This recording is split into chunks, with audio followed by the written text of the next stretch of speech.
All right, we are live. Good evening. This is Attorney Vincent Davis, and this is How to Fight CPS and Win.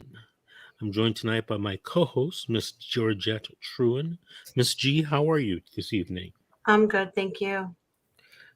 And we have a very special guest, Miss Candace. Is it Candace Edwards? Yes, sir. Hey, Candace. Hi, Miss G. How are you? I'm good, baby. How are you doing? I'm doing about as good as I can be under circumstances. Yeah. So, Candace, I can't see what's written under your name.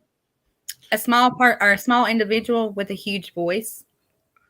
Let me see if I can enlarge this on my screen. Oh, there it is.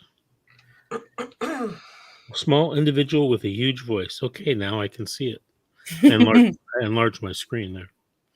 So, where are you from, Candace? I'm from Alabama. Oh, what part? I live in Rainbow City, which is Etowah County. Ah, I see.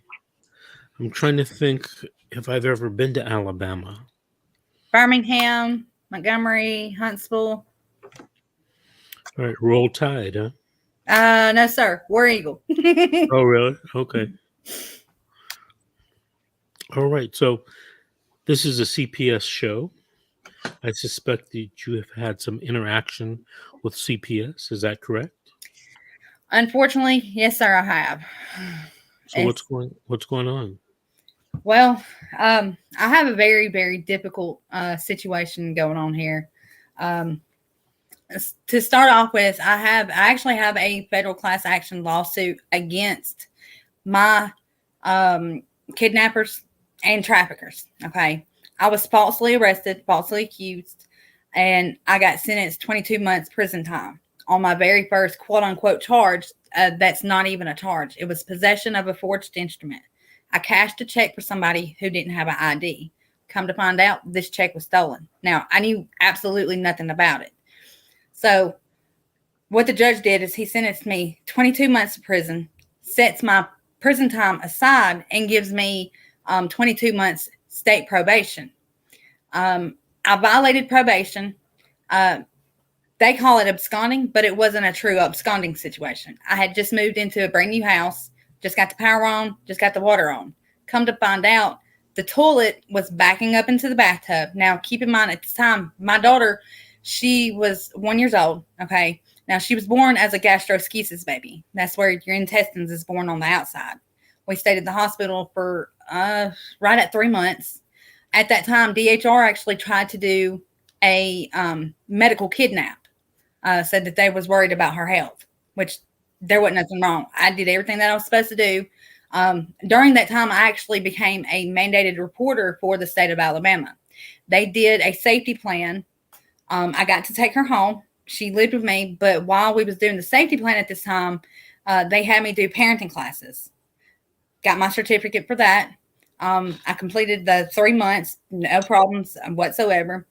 Well, while all that had happened, that's when I had gained a charge. Okay. Now, this actually happened prior while I was pregnant with my daughter. I was 7.5 months pregnant when I originally got arrested for the charge.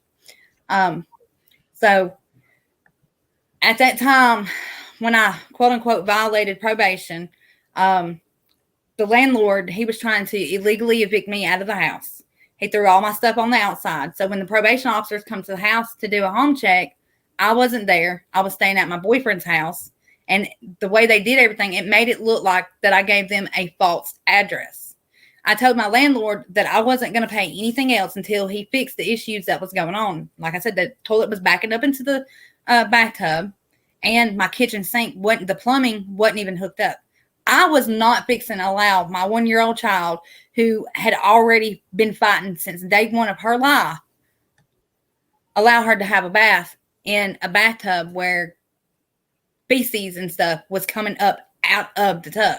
So I started staying with my boyfriend, and while all that was going on, the landlord, like I said, trying to illegally evict me. Well, I told him, I said, look, I'm either fixing to sue you because you've done all my stuff outside of the house trying to illegally evict me, or you're fixing to make this right. So what he does is he writes me $1,000 check, gives me 3 months free of rent. Well, during all that time going on, that's when the jail, they come and pick me up. Etowah County Department of Human Resource, or not Etowah County Jail, came and picked me up, and I got transferred to Randolph County. I stayed in the county for 57 days. Well, during the 57 days, I get contact 8 days after the fact, okay, of them having the whole shelter care hearing or anything like that. And they literally write me an unprofessional letter telling me, hey, we have custody of your child. There's absolutely nothing you can do right now. Contact us when you get out. So during the whole time that I was in prison, I had my phone calls with her. Well, DHR, they didn't have a search warrant. There was no phone call made to DHR. There was no police report. How DHR got initially involved, which, by the way, DHR is Department of Human Resources, same thing as CPS. It's just a different branch, but the same as all in one.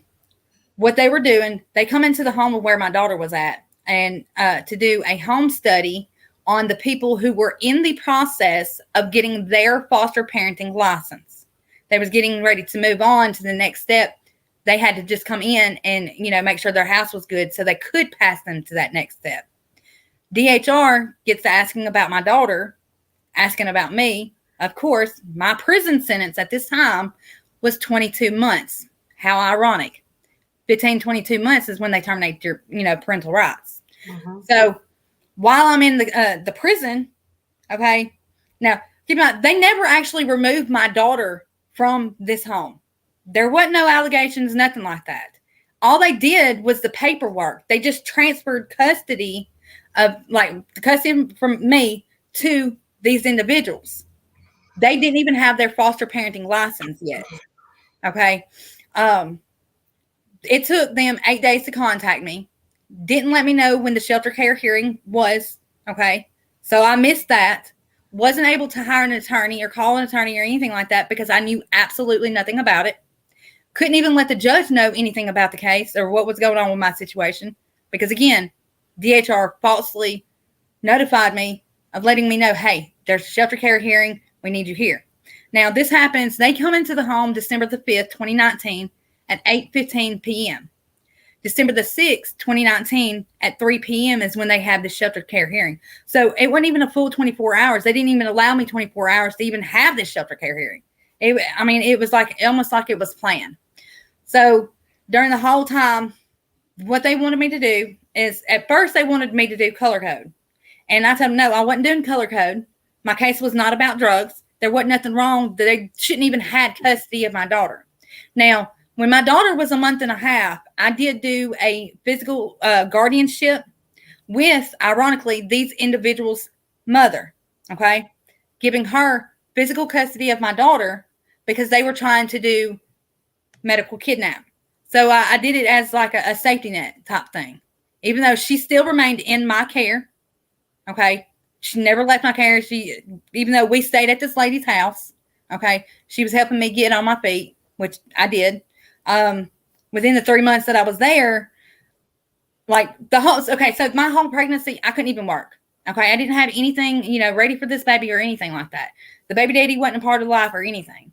So while I was in the hospital with her, I went and worked at Burger King, which was right beside the hospital, just a couple steps and I'm there. So I'm at work. She's in the hospital. When I'm off work, I'm staying at the hospital there with her. I was doing what I had to do. I was the only one there. I didn't have no type of support system or anything like that. By the time she got to come home, 3 months later, I had $1,000 that I had done saved up. At that time, while she was in the hospital, I didn't have nothing for her. Absolutely nothing. However, when we come home, I had $1,000. My cousin actually brought me a baby bag for some clothes for her. She was 3 pounds, 2 ounces when she was born. So she was itty bitty. I had a friend of mine, she had just had a baby, okay, and he had outgrew all his stuff. So she passed all his stuff to me. So within a week of us coming from the hospital, my child had anything and everything that she needed. Plus, okay. Well, During this whole DHR situation, they wanted me to do drug tests. And I said, hold up, I'm not supposed to do all these drug tests because there's no need for them. My case isn't about drugs. I've never had an issue with drugs or anything like that. And okay, so they was like, okay, well, just give us 3 clean drug tests. So I literally, because of the fact that nothing that they wanted me to do was ordered by the judge whatsoever. So I exercised my constitutional rights because illegal search and seizure. I gave them the drug test when I wanted to give them. Okay. They wanted me to do parenting classes. Now, I didn't do the parenting classes. 1, because I was a mandated reporter for the state of Alabama. 2, I had less than a year, had just got, well, it might have been about a year, give or take about a year. I had just gotten the parenting license or the certificate for doing the parenting classes. I didn't feel the need to do those because parenting classes don't change like that. They've always been the same. Like every parenting class that I've ever taken, they've always been the same. So I was like, I'm already a mandated reporter, a certified mandated reporter at that. Plus, I've already had my parenting classes. So I didn't feel the need to have to do that. They wanted me to maintain the job, maintain the housing, maintain my relationship, maintain transportation. I kept the same housing, kept the same job. Better yet, when I came out of prison, I was released June the 11th. June the 13th, I was at work. I went back to work at the same exact job that I was working prior to me going to prison. As far as I kept the same relationship, kept the same job, kept the same vehicle and everything like that. I did everything that they were wanting me to do. They already had it in their mind that they were going to adopt my child out regardless of anything that I did.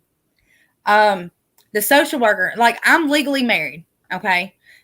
However, he's not her biological father. He's just her legal father. We were separated. We've been separated since 2009 and have yet to get a divorce. So, and DHR knew about this. I contacted, and I let him know. And I contacted the husband and said, hey, look, this is what's going on. Call these folks. He calls them. They're constantly having conversations on the phone. They never actually try to do reunification services with him. Not one time did he have an attorney. They actually terminated his rights without an attorney there, without him there. The social worker does a false publication, says that she did everything that she could do to contact him, and she lied. Because all throughout the court reports and everything like that, it's constantly talking about how her and him have had conversation that he didn't want to have anything to do with the baby or anything like that. So another thing about my case, there is another individual's social security number on the court report. Now, I've done my due diligence with my case. Okay. I did a background check on this lady. Come to find out, she was a black woman. She was from Ohio. Ironically, this woman's name is Candace Edwards, spelt just like my name. I was thinking, I kind of feel like these folks is, done created a whole new entity. This girl's middle name is Lene. Now, I was adopted. I was in the foster care system. My biological name is Candy Lynn Parslow. My adopted name is Candace K. Edwards. So Lynn, K, Lene, it kind of sounded, similar to me. So I dug a little deeper. Come to find out, like I said, she's 39. She's from Ohio. She has a business. She has an EIN number. She had 50 different things on her criminal background. Now, the only thing that I felt that could even tie anything in with us together was because one of them was a child support case.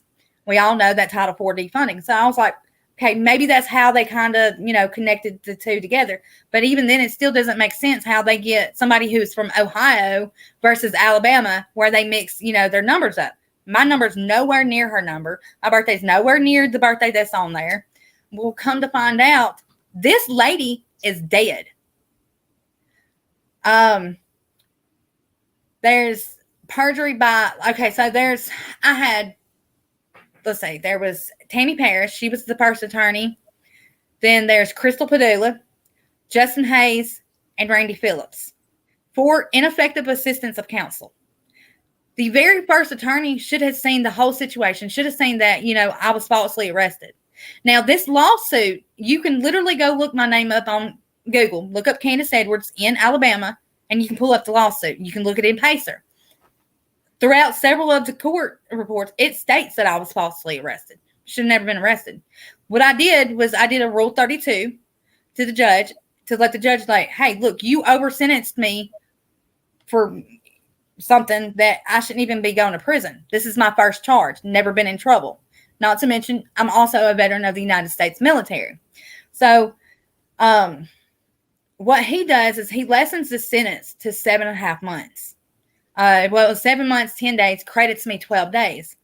In the order, it states that I was in fact released verbatim May the 6th. My prison release records state that I'm released June the 11th. So that's where the whole abduction, kidnapping, trafficking, that's where that comes in. Plus, I literally had to work at the prison, making 35 cents an hour. So while I'm fighting that, I have a whole nother charge that the very first night that I was locked up, they get me for destruction of state property. I broke the receiver on the phone. I got in a fight with some girls, and they separated me, the only one, into the visitation cell because the jail's so small, everybody's together. They couldn't just, separate us. So I'm the one that gets separated while these 3 females who literally tried to jump me. Okay. And so, of course, me showing my ass, excuse the language, I break the receiver trying to get the attention of the worker. Well, now I've got court the 26th on a charge that I've already been to prison over, which, by the way, is the same exact case that was going on while I was dealing with the whole CPS mess. They're double jeoparding me. Not only that, they're also trafficking me. I don't know what to do because I realize my whole situation with the whole CPS, it's void ab initio. If not that, it's void and null. Just from the very first beginning of it, just simply because of the fact that the judge is not supposed to go any further without the parent there, or an attorney's there for the parent, or the parent has let the judge know, hey, look, this is my situation. They took the case on and went on. Not one time had I ever been to any single court hearing, never been notified of any court hearing. I never met the judge until the day of the TPR. The last attorney that I had on this case, my court date was on either Monday or Tuesday. Might have been Monday. I'm going to say it was Monday. That prior Wednesday is when I get this new attorney. I ask him for a continuance because I don't have all my stuff ready for this. Okay. I didn't know that, pretty much I had to go gather up a whole bunch of stuff. Okay. I didn't realize he didn't have none of the stuff. He don't continue the case. 4 days later, a little less, more, whatever. Here it is. I'm having TPR. My whole TPR thing lasted 45 minutes. And it's all based off of the fact of I missed some visits due to COVID. They held that against me. They held the fact that I didn't have a driver's license against me. Now, me and my boyfriend, we did have a domestic dispute a week prior to this TPR hearing. My child was not in the home. My child has not been in my home. Yet they still use that against me. There's a lot there. I mean, I don't even know. I mean, it's so long, but I don't want to sit here and just draw it out. Did you have any specific questions for me? I do. The question that I do have is, when a parent like myself, now keep in mind, they've already adopted my daughter. They adopted my daughter less than 6 months of them terminating my parental rights of my child. And here's another thing. There is a huge jurisdictional issue. When my daughter was born, her address is 65 J.O. Bennett Road, Anniston, Alabama. Which is Calhoun County, okay? Where my daughter was at, she was in Jacksonville, Alabama, which is also Calhoun County. Now, my address, where my house and all my stuff was, is in Etowah County. However, if there was a true need for DHR to actually be involved in my case, they either should have went to the lady that I had this legal binding document signed and notarized to, or they should have came to me in Chambers County. However, Etowah County is the one that gets custody of my case. My daughter ain't even in this county. Her geographical location ain't even in this county. Her address had never changed. So the question that I do have is, when you have a situation like mine where the case is literally null and void, what is a parent supposed to do? Because, I mean, I realize, our courts are lawless. And technically, for a null and void order, that means it doesn't stand. Now I have a protection order against me for the now adoptive parents because of the fact that I actually call Montgomery DHR, and I have all these calls recorded. Okay. I have a call from them telling them, hey, look, your county Department of Human Resources in Etowah County has literally abducted my daughter and has trafficked her. I immediately, 2-3 days later, call FBI and tell them, hey, look, I've got pictures of abuse of my daughter. They ain't done nothing about it. They've abducted my daughter and they have trafficked my daughter.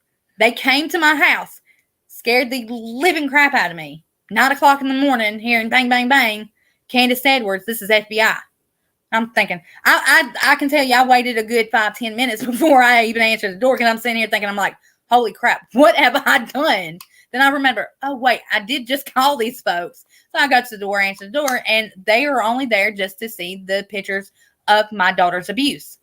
The very last visitation that I have with her, she has a black eye. Now, keep in mind, she's 3 years old at this time. She has a black eye. She has a bruise right here. Her ankle looks like it's been tied up, and she has dried blood in her underwear. They try to say that this dried blood is diarrhea.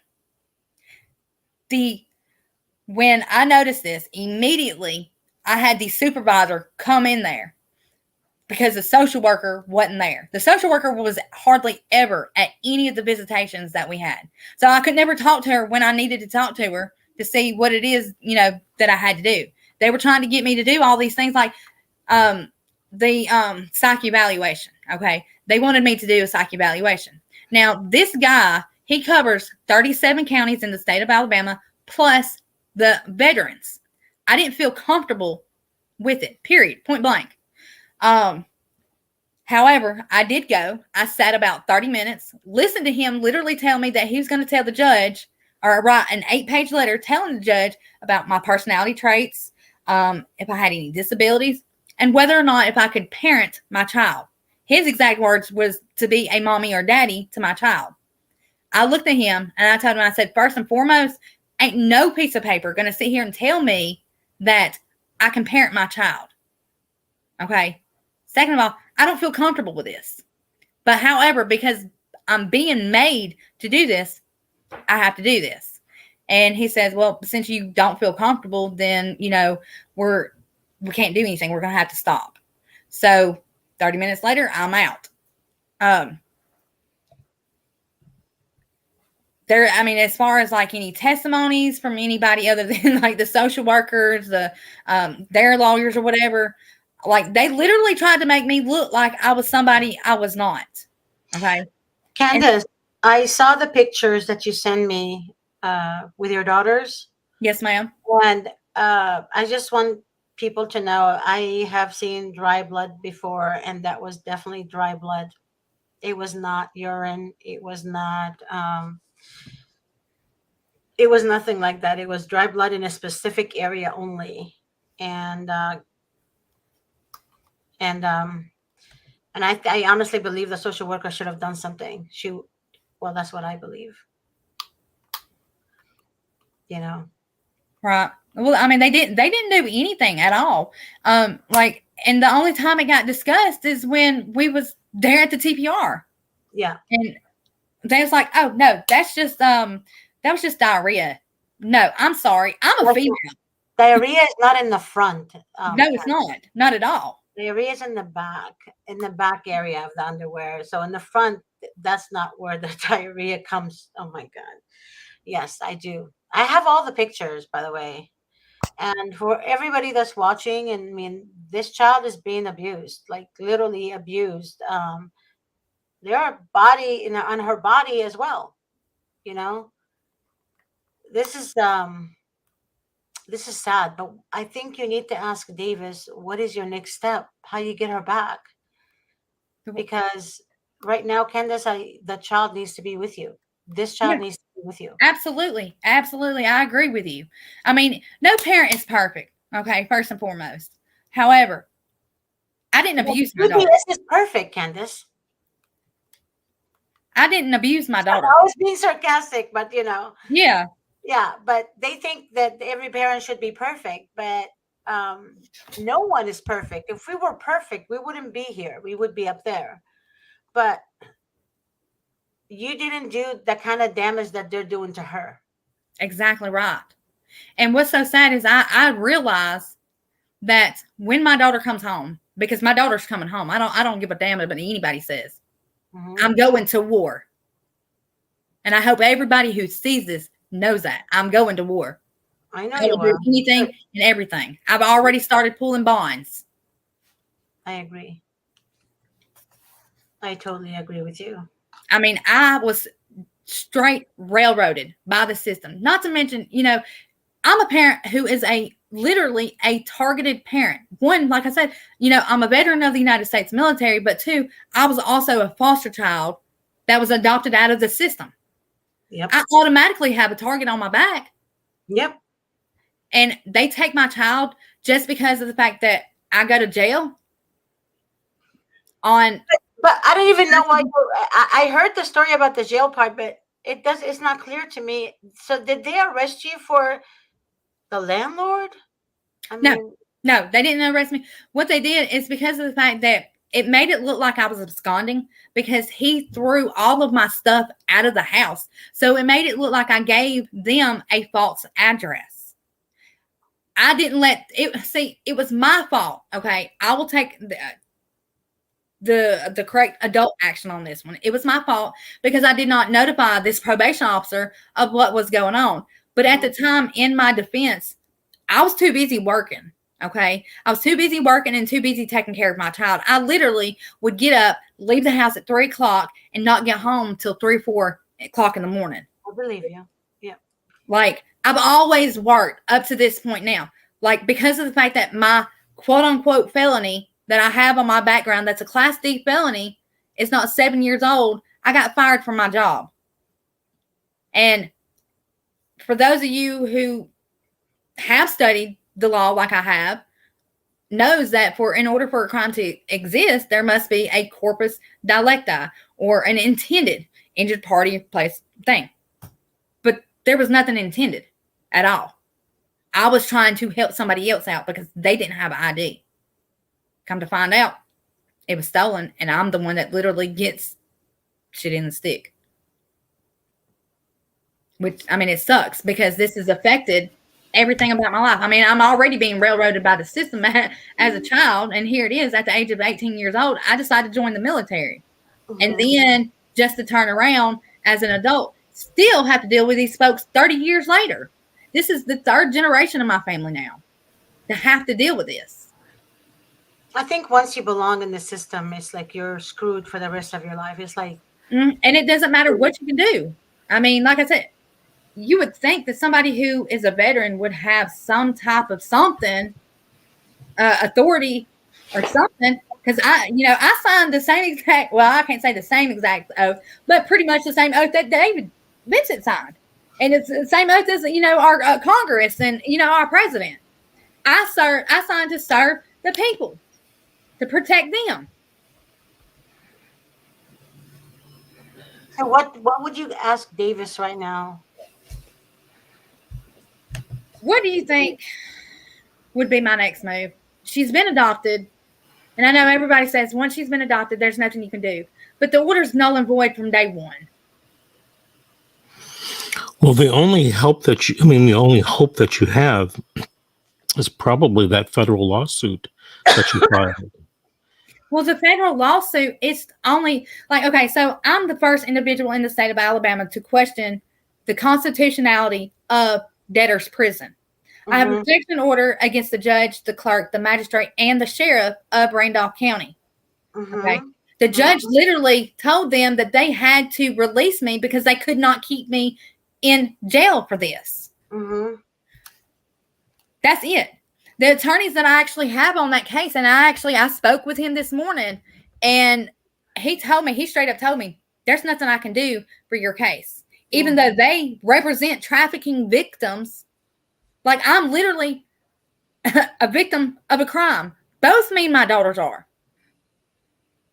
And I don't understand if you sit there and say that, okay, well, we help trafficking victims. We litigate for them. Well, why can't you litigate for the client that you already have that you've thrown up underneath the bus? Like that case, the only thing that case is going to do, and it's already proven throughout the court records, is show that I was falsely arrested. I should have never been in prison in the first place. I should have never been locked up.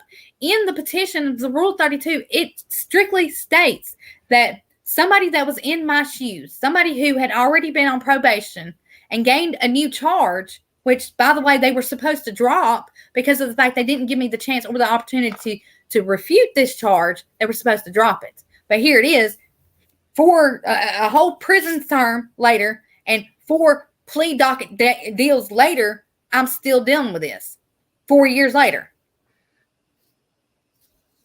I mean, it's... So, Davis, how is the federal suit going to help her? Exactly. Well, the only thing that she can hope for is that some higher court or more powerful court, like the federal court, issue an order or a judgment to reverse everything that's been done at the state level. Now, I'm not saying that a federal lawsuit will be successful. Right. I don't know enough about her case, but that's the only chance she has if I've got it have already been adopted and the time for appeal has already passed. There's nothing else that you can do. Well, there's fraud upon the courts all throughout the case, and a statutes of limitation state there are no statute of limitations for fraud upon the courts. I can take it back 20 years. I'm not arguing that, but Georgette asked me a question. How would a federal court do this? And I'm telling you how a federal court could do it. I'm not saying that it would do it. I don't know enough about the case, but that's the only judicial avenue that you have at this point is the lawsuit that you said that you had filed. I've had that lawsuit. It's going on. Let's see. That started in 2017. And what? Yeah. This is how long this has been going on, since 2017. Vincent, can a federal lawsuit take that long? Since 2017? I've never heard of that. No, I've never heard of that either. Usually they're 12 to 18 months. 18 months is the most I've ever heard. Well, see, what it is there's a case that is similar to my case. It's not the exact same. It's similar. They're taking that case right now to Supreme Court. So they've got me on stay, even though my judgment has absolutely nothing to do with his case. They still have me on stay just to see how his case turns out to be. Right. So you can use his case for your case.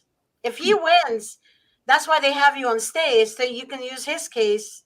If he wins or she wins, you can use it for your case. Am I right, Vincent? Or yeah, that's possibly correct. Yeah.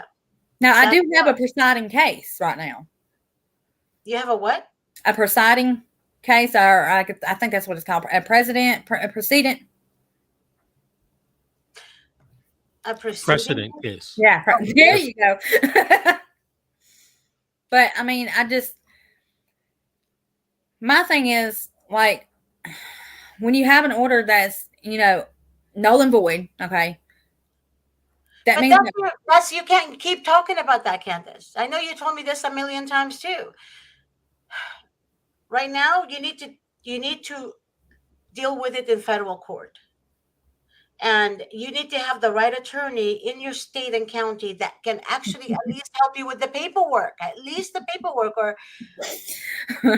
I'm trying. I've called so many attorneys. I have called the Congressman Robert Adderhall. I have his cell phone number personally. Okay. He had me to do a constituent with the FBI. I ain't heard nothing from the FBI other than the day that they come out to my house and knocked on the door. I've reached out to, I know, 2 of our senators. I've reached out to the commissioner's office. I've reached out to the Department of Human Resources.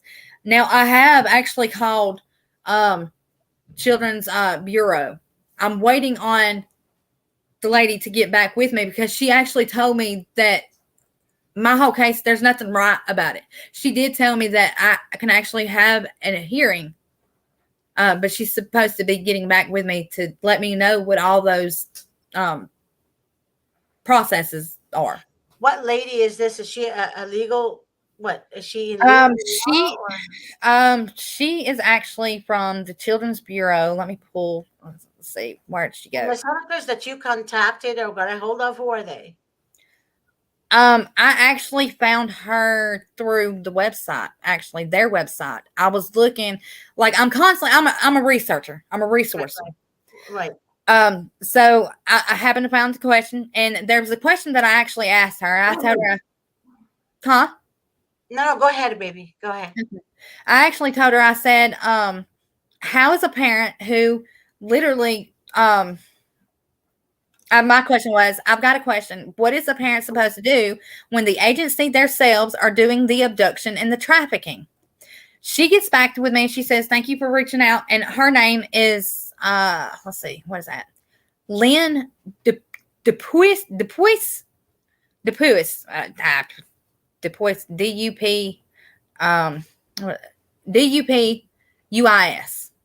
She says, good morning, Candace Edwards. Thank you for reaching out to the Capacity Building Center for the State Center. The center is a service of the Children's Bureau.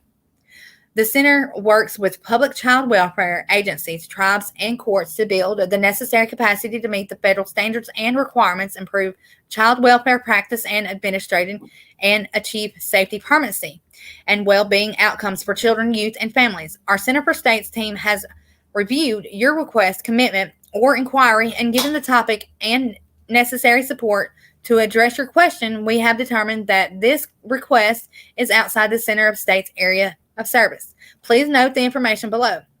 All state child welfare agencies have policies in place to address customer grievances and ensure compliance with the relevant laws. If you believe that your local child welfare agency has mishandled your case, you may discuss your concerns with both the agency caseworker and supervisor. If the situation cannot be resolved through an open conversation with the local agency, state child welfare director, commissioner, or secretary, or the appropriate complaints or ombudsman office in your state, which we don't have one, should be able to assist you with filing complaints. You may visit the child welfare state complaint office's page to find contact information for each state's complaints office. Thank you. Visit our website. And it says respectfully. Now, this lady is the program area manager, the child welfare consultant, and the national authority. I called her right after I got that email. She was in a meeting and she messaged me back. She said, hey, is this something I need to step out for the office for? I said, well, how long do you think your meeting's going to last? She said, like, give me an hour or so. So I did. She calls me. And, I explained the whole situation, what I was dealing with, all the perjury throughout the case, just everything that was done wrong. And she said, yeah, there's no reason why you should not have your child in your home right now. Wow. She said, I'm going to do my due diligence and help you the best way that I can. She said that that's not what they deal with, specifically. They're pretty much a resourcer for the welfare, for CPS. They help them with the resources, pretty much. And so she told me she was going to get back with me. And this was when I received this letter. This was 4 days ago. Like I've reached out to the AGO. Like I've even did a HIPAA. Okay. And they tell me because of the fact that I didn't come within 180 days of this happening, they can't do nothing for my case. Well, why not? It's still HIPAA violation right now. I mean, Davis, what do you think? What do you say about that? She said it's still HIPAA violation right now, but HIPAA's telling her it's old. Well, is HIPAA violation part of your lawsuit? No, it's not. I haven't. I've been reaching out like to the the Office of Civil Rights. I've reached out to them. I've just reached out to like the different departments that there are. Hold on, Candace. Hold on. We heard enough. Let's ask questions now. Is the HIPAA violation should the HIPAA violation be part of her lawsuit? Her civil case, I mean? It depends. From what she's describing to me, I would try not to make the lawsuit about many different items. I wouldn't Right. do the shotgun approach. I would have Mhm. the single bullet theory and take aim at that. That's not to say if you brought a HIPAA case or HIPAA violation cause of action that you wouldn't win, but what would you really win? And do you really want that? It sounds like you need to focus on the violation of your rights, setting aside the judgments and orders of the state court that adopted your kids out and terminated your rights. And that has nothing to do with HIPAA. Right. Well, Did the you, HIPAA, Candace, did you let him talk, Candace? Let him talk, please. Go ahead, Davis. So, it depends on what you want to really focus on. Not, there might be 101 things you could focus on. It's funny how juries and judges make decisions. And if you brought a HIPAA case along with the fraud on the court kind of thing, the civil rights violations, they may vote for you on the HIPAA and not on the civil rights violations. So you don't want to give, in my opinion, juries and judges too many alternatives. Look, you want one thing, and that's why you're doing this, and that's to try to get your children back. right. Now I have to be honest with you though, Candace. What you're trying to do is very difficult. It's going to be very difficult. I know you feel strongly about the law, and we could, talk about the law, the ifs, the ands, the gray areas. We could talk about that forever. Right. What you're going to have to do is get in front of a judge and a jury and try to convince them. And if your case is stayed, I mean, that's an unusual situation. But it could happen. I could see that happening. But it's an uphill battle. Let's face it. But here's the thing: I say to people, never say die, never give up. We had a lady on the show. It seems like 6, 7, 8 months ago, from San Diego County in California, and her rights were terminated. 5 years passed. She got her rights reinstated and got her child back. Hmm. Now, that's one of the shows that's on there. You could probably find it. Um, you know, Granted, the stars had to align the right way, but they did. So I don't know, enough about your case to really tell you which direction you should be going on. A lot of people call me up and they explain to me, you know, um, the case like, I'm making scrambled eggs. You just put the egg in the pan and beat it up and cook it, and that's it. Well, if you really think about it, I've probably had scrambled eggs 100 different ways. Yeah, it's never the same. Come on, Right. Right. right? So, I mean, lawsuits are kind of like the same way. They're never the same. And I couldn't give you a competent professional opinion without really delving into your case and reviewing it. I agree. I agree. I agree 100%. Everybody I've talked to, they're blown away because it's so much. It's a retaliation case. It's a RICO case. It's racketeering. There's 5 counties involved. That RICO claim is very interesting because I know in the past federal courts have been reluctant to apply RICO to non-organized crime situations. But a lot of people claim, and maybe rightfully so, that some of these CPS things are really criminal acts, Mm-hmm. and that RICO should apply. I haven't done research on RICO in many years, but it's a really powerful statute that you can sue civilly on.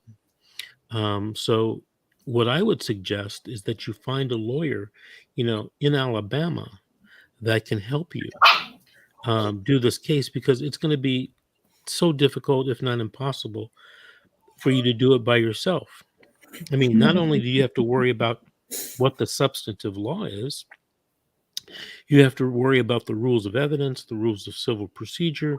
We have to worry about how to even prove what you're trying to prove with relevant and competent evidence.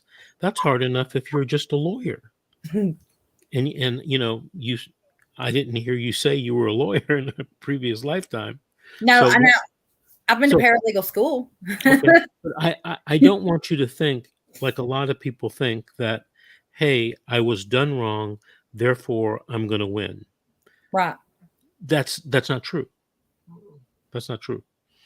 So listen, Candace, I want to thank you for calling in today and sharing your story. We've come to the end of our show.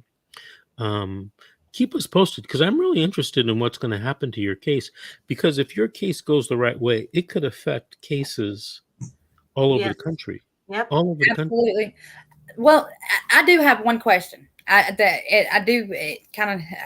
need to know where to go with this. I found a huge conflict of interest in my case that also affects anybody else's case that has had this worker and this judge. I was looking into going into the committees here in the county, trying to get involved from the inside out. And with that being said, one of the committees I looked at was Children's Policy Committee. In this Children's Policy Committee, the judge is the chairman, okay? The judge that was my judge. Also, there's another judge that was also on my case in this committee. And the social worker, who was my social worker, she's the secretary of this committee. Damn. Also, ma'am? I said, damn. Yeah. My case is screwed up. Vincent, is Like that all a conflict cases of are. interest, though? Ma'am? No, I'm talking to Vincent. Vincent, Yes. isn't that a conflict of interest? Her Could social be. worker on the same committee, and I mean that is a Could be. conflict of interest. Is that the investigative social worker that was in the same committee? Oh, well, Candace? she's not the. Well, I guess I don't know what that. She was my social worker. I don't know if the investigative or but she was the social worker. That's all I know. I only had one. We don't know if that's a conflict of interest, though. I don't know. I don't know, because it depends on what is her role there in the committee. There, what The is the role? secretary. She's the secretary. Mm-hmm. But like I said, there's another DHR worker that's from Etowah County Department of Human Resources that's also in this committee, and you've got two workers and two judges. Mm-hmm. We already know that they're working in the courthouse, but here it is now they're working outside. So who's to say that they're not discussing these cases? We already know that they get these Title D4 defunding, all these incentives. So who's to say, oh, well, you know what? Let me go buy you, a lunch, dinner, or whatever, and let's go talk about the committee. And in reality, they're really, I'm not saying that's what happened, but it's possible, Yeah.